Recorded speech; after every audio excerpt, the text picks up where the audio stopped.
नमस्कार, आप देख रहे हैं सबसे बड़ा सवाल। मैं हूं परवीन शेख। भारत और इजराइल बेहद करीबी दोस्त हैं, तो ईरान के साथ भी भारत के पुराने रिश्ते हैं।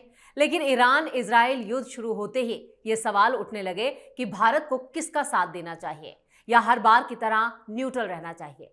भारत ने अपना साइड चुन लिया है। भारत ईरान के खिलाफ खड़ा नजर आ रहा है और इस पर भारत में जमकर राजनीति भी हो रही है। अब सबसे बड़ा सवाल यह है, क्या भारत ने इजराइल का साथ देकर गलती कर दी है?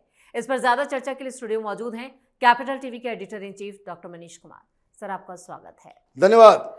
डॉक्टर साहब, जब से इजराइल के समर्थन या भारत ने अपना स्टैंड क्लियर किया है, तो इस पर इतनी राजनीति क्यों, और क्या वाकई भारत ने इजराइल का साथ देकर कोई गलती की है? देखिए, ये डिबेट सोनिया गांधी ने 3 दिन पहले शुरू किया जी।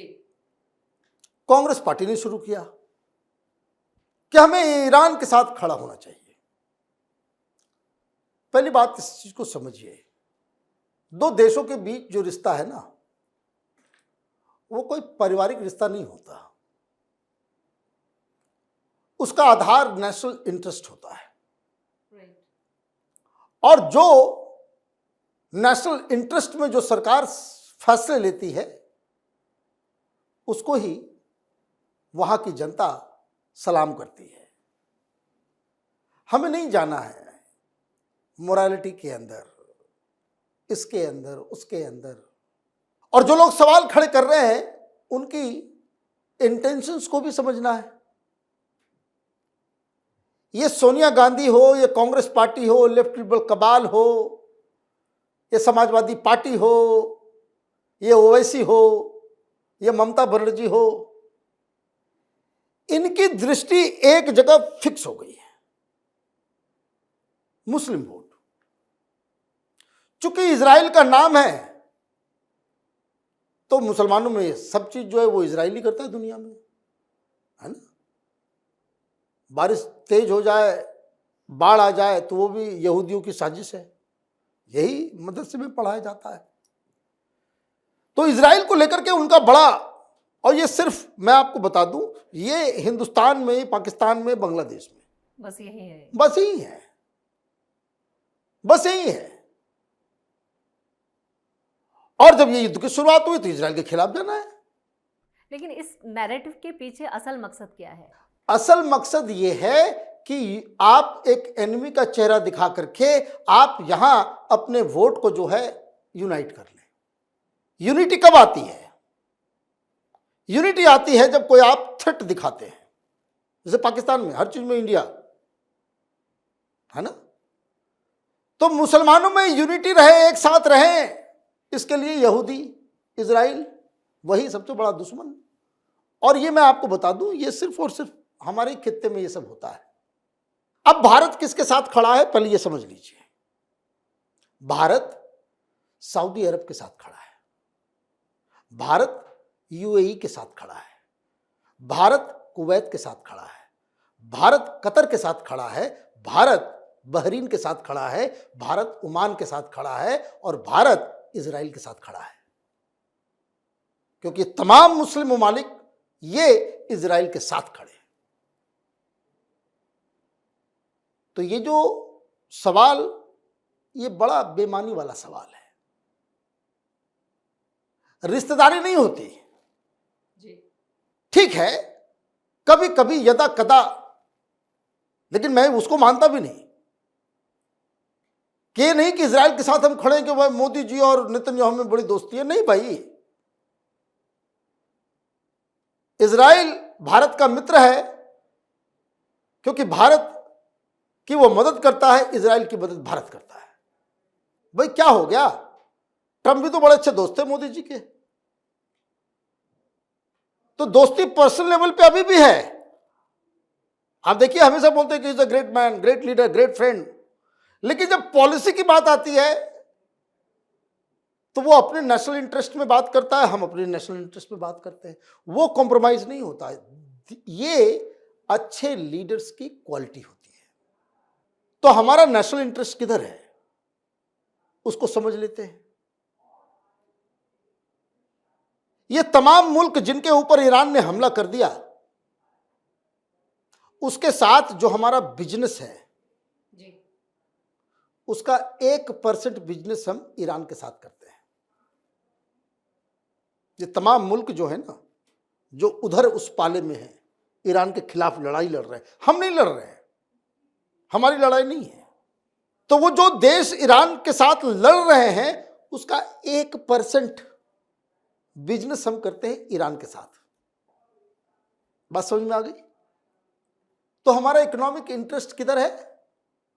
उधर है, इसलिए उधर खड़े हैं। दूसरी चीज, इंडियंस हर जगह हैं, इजराइल में भी है, कुवैत में भी है, जॉर्डन में भी है, ईरान में भी है, सब जगह है। कितने हैं और वो पॉपुलेशन का सिस्टम क्या है? ईरान में 10,000 है, 10,000 इंडियंस हैं वहां पे, 3,000 को वापस ले आया गया, अब तो 6,000 वापस आ गए। और इन ममालिक में जो खाड़ी के देश हैं उसमें 1 करोड़। तो आपको किसके साथ खड़ा होना है? 1 करोड़ इंडियन को बचाना है कि 10,000? 10,000। और ये 10,000 कौन है? इसमें से 7,000 तो वो हैं जो शिया मुसलमान हैं, वहां पे मदरसा, वहां पे इस्लाम की तालीम लेने गए हुए। कोई वहां सॉफ्टवेयर इंजीनियर है, कोई इंडस्ट्री है क्या? है ना? तो उनको वापस ले जाया जा रहा है। हम 1 करोड़ लोग, 1 करोड़ का मतलब आप समझिए क्या है। 1 करोड़ लोग वहां पे काम करते हैं, चाहे वो कंस्ट्रक्शन का काम कर रहे हो, चाहे वहां पे इंडस्ट्री में काम कर रहे हो, चाहे कोई कर रहे हो। डॉलर भेजते हैं हिंदुस्तान, डॉलर आता है वहां से, अकेले रहते हैं, परिवार को भेजते हैं पैसा। कुल्हाड़ी मार लें, कुल्हाड़ी मार लें। तीसरी चीज, इस ईरान के साथ कौन खड़ा है? अकलमंदी आप देखिए कि कोई रिश्तेदारी चल रही है क्या? वो छोड़ दीजिए कि हम उस आर्गुमेंट पर नहीं जा रहे हैं कि दिल्ली में जब दंगा हुआ तो यही खामनेई बोल रहा था कि भाई मुसलमानों का नरसंहार हो रहा है, जेनोसाइड हो रहा है, मर रहे थे हिंदू मुसलमान दोनों। ये 53 लोग जो मारे गए दिल्ली दंगे में, 53 लोग ही मारे गए। इससे ज्यादा तो अमेरिकी ने मार दिया पाकिस्तान के अंदर में, वो धरना प्रदर्शन करने के लिए गए थे, जो वो जेनोसाइड हो गया। और उस आदमी के लिए यहां फातिहा पढ़ने के लिए सोनिया गांधी तैयार हो रही है। ये क्या तमाशा है? आर्टिकल 370 लगा आप उसके खिलाफ। भाई हु आर यू? भाई मोदी ने, भारत सरकार ने वो कंडोलेंस मैसेज नहीं दिया। भाई कौन है खामनेई? राष्ट्रपति है? नहीं, राष्ट्रपति की मौत होगी तो जाएंगे। भाई राष्ट्रपति वहां अलग है, प्रधानमंत्री वहां अलग है। ये सुप्रीम लीडर है इस्लाम के, ही इज मौलाना। तो शंकराचार्य की मौत होती तो पूरा दुनिया भर से आता है क्या मैसेज? ये समझ में नहीं आ रही लोगों की बात। ये बात समझ में नहीं आ रही लोगों को कि he is not the head of the state. कहीं आपने देखा खामनेई को कि डील साइन करने के लिए जा रहा है? इस्लामिक उपदेशक लगे पड़े हुए हैं वोट बैंक के चक्कर में। आप जो है सारा चीज जो है कॉन्सेप्ट ही खराब कर देते हैं ये लोग। भाई अभी वहां पे राष्ट्रपति या उपराष्ट्रपति की मौत हुई थी तो धनखड़ साहब को भेजा गया था। वो हेड, भाई ओहदा है, संवैधानिक पोस्ट होना चाहिए जी। आप लगे पड़े हुए हैं सोवरेंटी कि सोवरेंटी जो है वो खराब हो गया, इसलिए ईरान के साथ जो है खड़ा रहना चाहिए, मजलूमों के साथ नहीं रहना है खड़ा। ये मोरालिटी का लेक्चर आप दीजिए कहीं और। इतना तो पाल के रखा हम लोगों ने यासिर अराफात को। क्या कर लिया हम लोगों ने?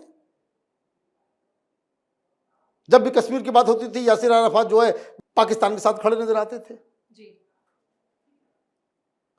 तो ये बेसिकली आप ये समझिए कि भारत ने बहुत ही कैलकुलेटेड तरीके से, इजराइल हमारा टाइम टेस्टेड फ्रेंड है। इजराइल नहीं होता कारगिल वॉर नहीं जीतते। इजराइल नहीं होता तो ये जो घुस के मार के आए हम लोग एयर स्ट्राइक, वो नहीं कर पाते। और सोनिया गांधी के चहेते मुख्यमंत्री थे जगन रेड्डी के फादर। हेलीकॉप्टर क्रैश कर गया, बारिश हो रही थी, पता ही नहीं चला कहाँ है वो, पता ही नहीं चला कहाँ है वो। 4 दिन घूमते रह गए सारे लोग, पता ही नहीं चला, बॉडी भी नहीं मिल रहा। इजराइल से मदद मांगी गई, वो आकर के 6 घंटे में खोज कर देकर आपको दे गए। हमारे खतरे कौन है, कहां से हमें खतरा है? हिंदुस्तान को इमीडिएट खतरा चीन से है, पाकिस्तान से है और आतंकवादी संगठनों से है। ये अगर पाबंदी नहीं लगे ईरान के ऊपर, ये सारा ये जो इस्लामिक रिजीम है, वो हूती हो कि हिजबुल्लाह हो कि हमास हो, और इसके पास पैसे ताकत सब कुछ अगर रहता तो हिंदुस्तान के आसपास जो है ये अलकायदा हो कि ISIS हो, ये सब खड़े कर दिए होते। तो आतंकवाद का पोषक आपको आपकी वोट बैंक पॉलिटिक्स में वो सूट कर रहा है, तो आप देश के खिलाफ बोलना शुरू कर देंगे।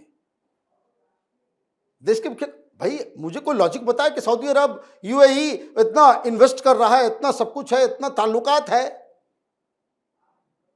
उसको हम छोड़ दें, ईरान के साथ खड़े हो जाए? क्यों? वो वोट बैंक के लिए।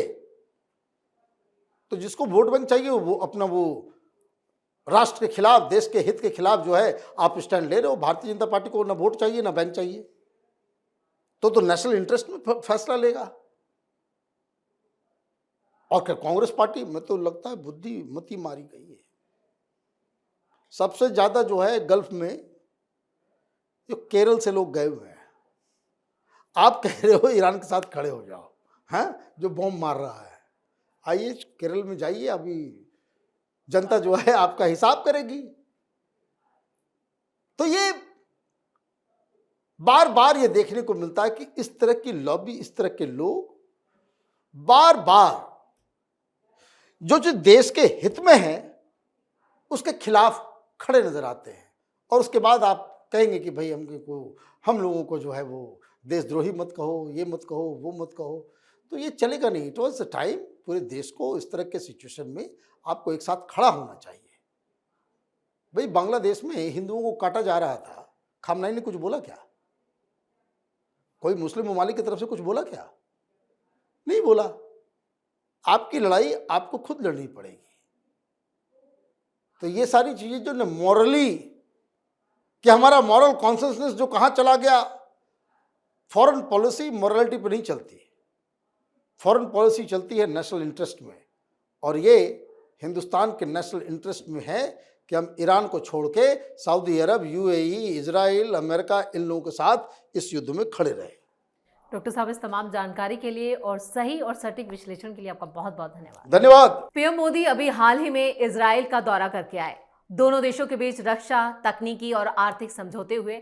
ऐसे में इजराइल और भारत की दोस्ती की अहमियत समझी जा सकती है।